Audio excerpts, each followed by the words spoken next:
All right. Ruto must go. One term, one term, one term. It's no longer a new thing to us Kenyans. I've heard of it, and many people have heard of it. And we can all agree that definitely this government does not deserve a second term in office. But one thing I want to ask ourselves, $1 million question everyone is asking. After Ruto must have gone, who next? Who are we going to vote in as the president? Okay?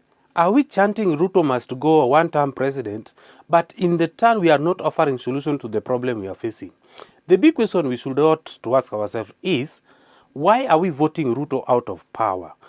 Number one, because he has failed us as Kenyans. He has not delivered in his promises that he did promise to Kenyans during campaigns. Most of the government system, from education system, healthcare, everything seems not to be working. So as Kenyans, we feel that this government does not deserve a second chance. I totally agree with you guys on this. But one thing that we must ask ourselves, that if we are going to vote Ruto out of power, who are we going to vote in? Okay? Remember, in 2022, we did not vote President William Ruto because we loved him. Ruto was voted in as a result of hate. Those who voted for Ruto voted for him because they hated Raila Amolo Odinga and Uhuru Kenyatta.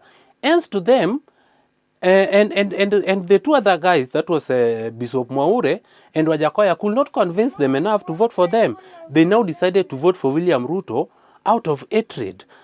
If care is not taken, if we are not careful as Kenyans, we are going to repeat the same mistake. We are going to make the same mistake, or rather to vote in someone who is even more dangerous than Ruto, simply because we feel that Ruto has failed us as a country, and as a result, we hated Ruto. Okay? What we need as a country is not voting because we hate someone. We don't need to vote to punish a certain community. We don't need to vote to punish a certain leader. We don't need to vote to punish a certain group of people. What we need is that we need to vote to find solution to the problem we are facing as a country. And in this, I want to plead with you, my fellow Kenyans, that if we are going to vote in 2027, let us check our emotions. Let us put our emotions on check. The Rigathi Gachagua and team are telling us Ruto is a one-term president. They are telling us Ruto must go. I don't dispute that. I agree with you totally. But please, before you tell us that, how are you going to solve those problems we are facing? Are you telling us Ruto must go because you have some personal issues with Ruto?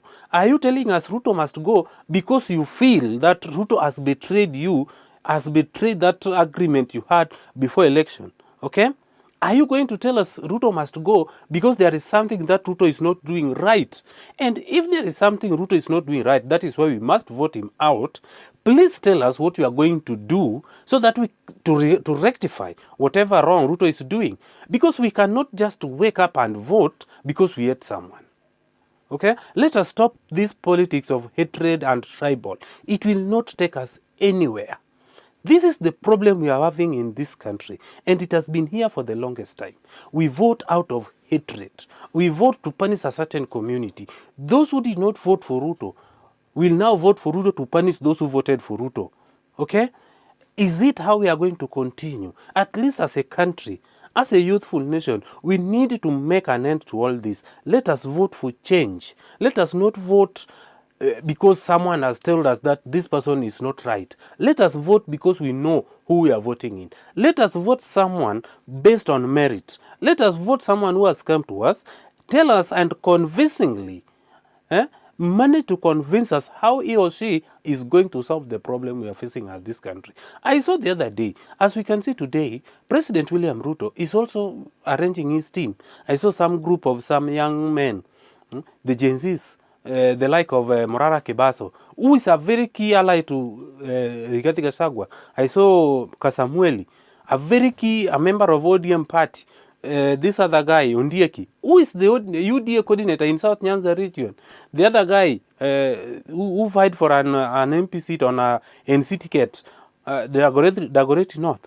All come together and trying to tell us that now they are the hopes of this country. While in the real sense, these are sellout. These are people that cannot give any solution to us. We've seen them, how they've been betrayed, the youth. They've betrayed us as a nation. So guys, my plea with you is that as we prepare to vote, many people will come out to vote.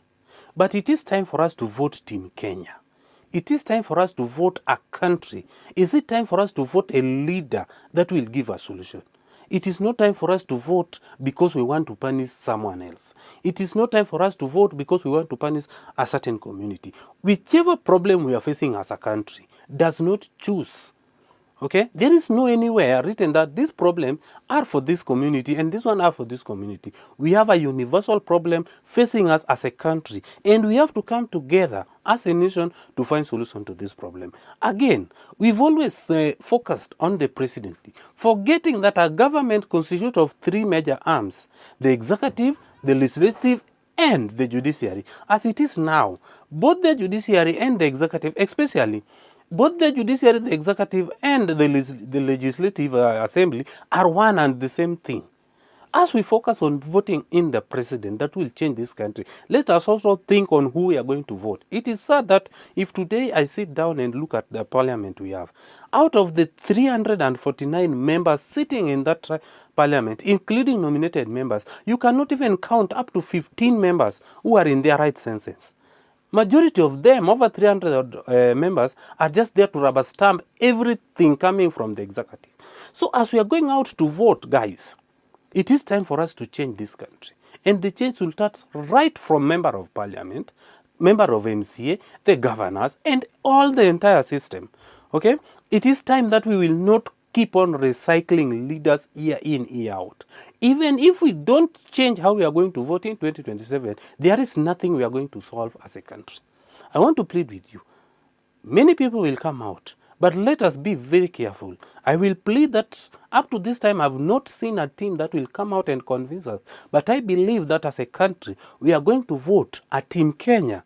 Okay, we are going to vote a president that is a Kenyan project, not someone who is coming from nowhere with some hidden agenda to protect some loot from other leaders.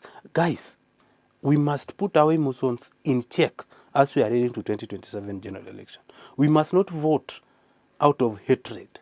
We must not vote because someone has convinced us that the other person is wrong. We are going to vote ideas. We are going to vote change.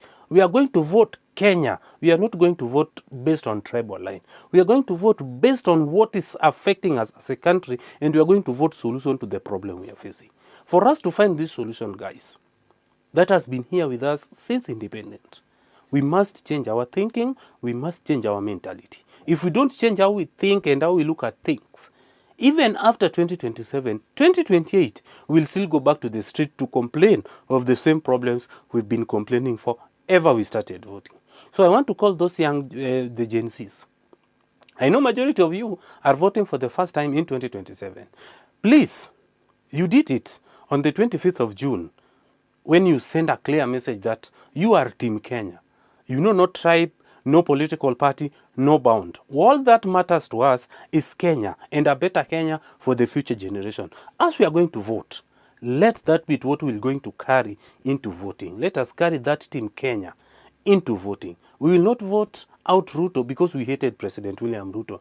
No, we are going to vote Ruto because he has failed us as a nation, because he has not kept the promises. He has not created the job opportunities. He has not ensured that we have good health care. He has not ensured that the education system is working. He has not ensured that the university funding is doing what it's supposed to do.